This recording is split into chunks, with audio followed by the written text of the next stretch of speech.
بخاری شریف کی حدیث ہے، اللہ کے نبی صلی اللہ تعالی علیہ وسلم کے پاس جب کبھی کوئی سائل آتا، کوئی کسی چیز کی حاجت لے کر آتا، رسول پاک صلی اللہ تعالی علیہ وسلم نے کبھی بھی اس کے لیے لا کا لفظ استعمال نہیں فرمایا، جس کا مطلب ہوتا نہیں، یعنی میں تجھے یہ نہیں دے سکتا، ایسا کبھی حضور نے نہیں فرمایا۔ مانگنے والوں نے ہر طرح کی چیزیں مانگی ہوں گی، اور دینے والے رسول نے کبھی نہ نہیں کہا، اور نہ کہنا میرے رسول پاک صلی اللہ تعالی علیہ وسلم کی عادت نہیں۔ حضور اکرم صلی اللہ تعالی علیہ وسلم کے پاس لوگوں کے مانگنے کا جو انداز ہمیں کتابوں میں ملتا ہے، وہ صرف پیسے مانگنے کا اور مال مانگنے کا نہیں۔ ہمارے ہاں دنیا میں ہم اور آپ سخی بنیں گے اگر کن چیزوں میں؟ جو مال ہمارے پاس ہے یہ دے کر کے ہی سخی کہلائیں گے۔ آپ کے پاس پیسے زیادہ تھے، آپ بانٹ رہے ہیں، سخی کہلائیں گے۔ آپ کی سخاوت کے لیے یہاں دنیا میں صرف آپ کے پیسوں کا ہی اثر دکھتا ہے، آپ پیسے کسی کو دے رہے ہیں، یا چلیں اس کی بجائے آپ راشن بانٹ رہے ہیں تو سخی ہو گئے، یا چلیں اس کے علاوہ آپ اپنی جائیداد دے رہے ہیں کسی کو تو سخی ہو گئے۔ اس کے علاوہ کیا دے سکو گے؟ رسول پاک صلی اللہ تعالی علیہ وسلم کے پاس مانگنے والے صرف جائیداد یا صرف مال یا حصی چیزیں نہیں، بلکہ مانگنے والے اپنی بیماریوں کی شفا بھی مانگتے تھے۔ اللہ کے نبی صلی اللہ تعالی علیہ وسلم وہ بھی دے رہے ہیں۔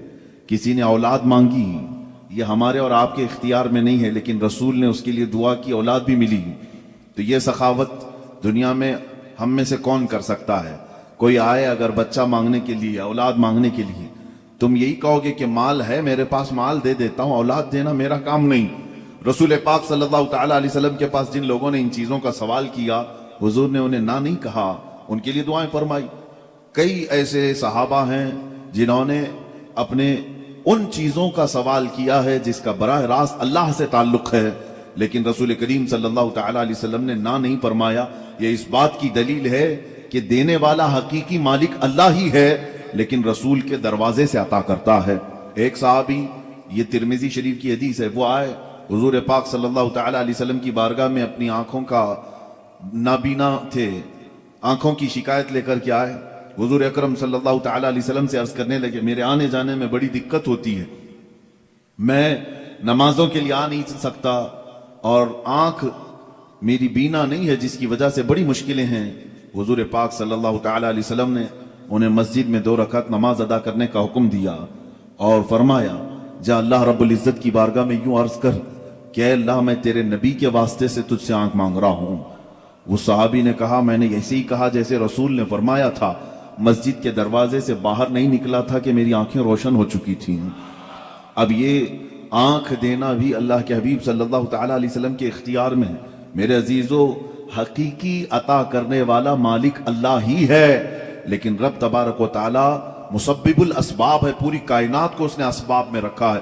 اگر کوئی تم سے یہ کہتا ہے یہ تو شرک ہے کسی اور سے مانگنا، اللہ ہی سے مانگنا چاہیے، اللہ ہی دیتا ہے، میرے عزیز، اللہ رب العزت کا دستور یہ ہے، وہ کسی بھی چیز کا محتاج نہیں۔ وہ چاہتا تو براہ راست تم کو آسمان سے اتار دیتا، ماں اور باپ کے ہونے کی ضرورت کیوں پیش آئی تمہاری؟ وہ اللہ تعالیٰ پوری کائنات کو اسباب میں رکھا ہے۔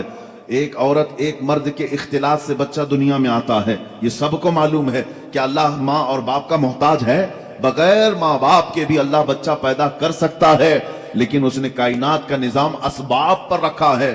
تمہیں وہ چاہے تو اناج سیدھے بارش برسا کر کے دے دے، لیکن نہیں، اس نے اسباب پر رکھا ہے کہ تم زمین کے اندر ایک بیج بو گے، وہ کومپل کی شکل میں اگے گا، پھر پودا آئے گا، پھلیاں ہوں گی، اناج آئے گا، پھر کاٹو گے، پھر گھر میں اناج آئے گا۔ یہ اتنے مراحل سے جو گزارا جا رہا ہے، کہ اللہ اس چیز کا محتاج ہے؟ نہیں، محتاج نہیں، لیکن اس کا قانون ہے، وہ دنیا کی تمام چیزوں کو اسباب پر رکھا ہے۔ عزیزان گرامی، اس نے قرآن بھی ہمیں ڈائریکٹ نہیں دیا، چاہتا تو پوری انسانوں کو اسی قرآن سنا دیتا، نہیں، بلکہ اپنے نبی کے سینے کے واسطے سے قرآن پہنچایا ہے۔ ایمان ہم تک رسول کے ذریعے سے آیا۔ ان تمام چیزوں میں جب تمہیں کوئی شک و شبہ نہیں ہوتا، تو پھر رسول پاک صلی اللہ تعالی علیہ وسلم کی بارگاہ کے متعلق اگر ہم یہ کہیں، وہاں سے شفا بھی مل سکتی ہے، اولاد بھی مل سکتی ہے، مال و متاع بھی مل سکتے ہیں، تو پھر شرک اور بدعت اور خرافات کے فتوے کیوں یاد آتے ہیں؟ یہاں پر بھی یہی فارمولے پہ عمل کرو. دینے والا حقیقی مالک اللہ ہی ہے، لیکن جس طرح وہ بارش برسانے کے لیے فرشتہ رکھا ہے، ہوا چلانے کے لیے فرشتے رکھا ہے، پوری کائنات کو رزق تقسیم کرنے کے لیے اپنا محبوب کیوں نہیں رکھے گا؟ رسول پاک صلی اللہ تعالی علیہ وسلم کا در یقیناً یہ اللہ کا ہی در ہے، بخدا خدا کا یہی ہے در، نہیں اور کوئی مفر مقر جو وہاں سے ہو یہیں آ کے ہو، جو یہاں نہیں تو وہاں نہیں. میرے عزیزو، رسول پاک صلی اللہ تعالی علیہ وسلم کی جود و سخا کے متعلق صحابہ کرام نے جو روایات بیان کی ہیں، وہ میں چند روایات کے بعد آگے بڑھتا ہوں، مثالوں کے ذریعے سے، دلائل کے ذریعے سے آپ کو میں بتاتا ہوں. حقیقت میں آپ حضور پاک صلی اللہ تعالی علیہ وسلم کی ہر عادت کو سننے کے بعد، اس سے قبل آپ نے سنا ہے حضور حسن و جمال میں بے مثل و بے مثال تھے. حضور پاک صلی اللہ تعالی علیہ وسلم کا رحم کرنے میں کوئی دوسرا ثانی نہیں ہے. حضور پاک صلی اللہ علیہ وسلم کا عدل کرنے میں کوئی دوسرا ہمسر نہیں نظر آتا. ان کے برابر کسی بھی خلق میں، کسی بھی عادت میں کوئی دوسرا نہیں دکھتا. اسی طرح عطا کرنے میں بھی ان کے برابر کوئی دوسرا ملتا ہی نہیں. اخیر میں تم مجبوراً ہو یا مسرورن ہو، یہ کہو گے سب سے اعلیٰ و والا ہمارا نبی، سب سے بالا و والا ہمارا نبی.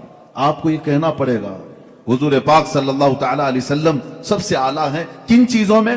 ہر عادت میں، ہر خصلت میں، ہر خلق میں میرے آقا کو اللہ تعالیٰ نے عظیم بنایا ہے. عزیزان گرامی، رسول پاک صلی اللہ تعالی علیہ وسلم کی سخاوت کے متعلق فرماتے ہیں صحابہ، خاص طور پر رمضان کا مہینہ جیسی آتا، اللہ کے نبی صلی اللہ تعالی علیہ وسلم اتنا عطا کرتے کہ پورے 11 مہینے میں اتنا نہیں. 11 مہینے کی سخاوت ملا کر رمضان کا مقابلہ نہیں ہوتا. ایک بار بحرین سے حضرت علاء الحضرمی رضی اللہ تعالیٰ عنہ، وہاں کے گورنر تھے، بحرین سے انہوں نے 1,00,000 درہم حضور کے تحفے میں پیش کی. 1,00,000 درہم بہت بڑی قیمت ہوتی ہے. آج کے اعتبار سے 100 کروڑ کے اوپر چلے جائیں. وہ چاندی کے درہم ہوا کرتے تھے، ان کی مالیت، ان کی قیمت بہت زیادہ ہوا کرتی. حضور پاک صلی اللہ تعالی علیہ وسلم کی بارگاہ میں وہ 1,00,000 درہم آئے.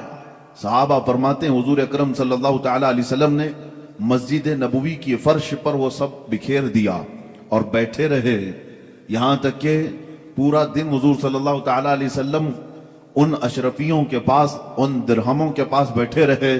مدینے والوں کو آواز دیا جاتا رہا، لوگ اپنی اپنی حاجتوں کے مطابق آتے تھے، اپنے تھیلے بھر بھر کر لے جاتے تھے. یہاں تک کہ حضرت عباس رضی اللہ تعالیٰ عنہ آئے، حدیث میں ہے انہوں نے اتنا جمع کیا کہ وہ اٹھا کر لے جا نہیں سک رہے تھے، اٹھا نہیں پا رہے تھے. حضور پاک صلی اللہ تعالیٰ علیہ وسلم سے وہ یہ کہنے لگے کہ یا رسول اللہ صلی اللہ علیہ وسلم، کسی سے کہہ دیں کہ یہ میرا بوجھ اٹھا دیں، اور اگر کوئی نہیں اٹھا سکتا تو آپ ہی اٹھا کر کے دے دیں. یہ تھا حضور اکرم صلی اللہ تعالیٰ علیہ وسلم کے عطا کرنا کا انداز. یہاں تک کہ مغرب سے پہلے وہ 1,00,000 درہم پورے مدینے میں خیرات ہو چکے تھے. 1,00,000 درہم رسول پاک صلی اللہ تعالیٰ علیہ وسلم نے پورے عطا کر دیے، پورے عطا کر دیے. میرے عزیزو، بانٹنے والا اس زمانے میں جتنا بھی ہو، ہم میں سے کوئی ہو، لیکن سخاوت کے اس اعلیٰ مقام کے ایک چھوٹے سے حد تک ہم نہیں پہنچ سکتے. ہم اپنا پہلے دیکھیں اس کے بعد، اور حکم بھی یہی ہے. لیکن رسول پاک صلی اللہ تعالی علیہ وسلم ایک مرتبہ آپ کے پاس 10 اشرفیاں آئیں، سونے کی اشرفیاں، اور ان میں سے 6 تقسیم ہو گئی، 4 ابھی نہیں تقسیم ہوئی تھی. حضرت عائشہ صدیقہ رضی اللہ تعالیٰ عنہ فرماتی ہیں وہ 4 گھر میں تھیں تو رات بھر حضور پاک صلی اللہ علیہ وسلم آرام ہی نہیں کی، صبح تک جاگتے رہے. حضرت عائشہ فرماتی ہیں میں نے عرض کیا یا رسول اللہ صلی اللہ تعالی علیہ وسلم، اگر یہ بھی تقسیم کرنا ہے تو صبح کوئی نہ کوئی حاجت مند آ جائے گا، اسے تقسیم کر دیں. حضور اکرم صلی اللہ تعالی علیہ وسلم فرماتے ہیں عائشہ مجھے ڈر لگتا ہے کہیں صبح ہونے سے پہلے میری موت نہ آ جائے اور میرے گھر میں یہ 4 درہم پڑے رہ جائیں. یہ اللہ کے نبی صلی اللہ تعالی علیہ وسلم کے عطا کرنے والا معاملہ تھا.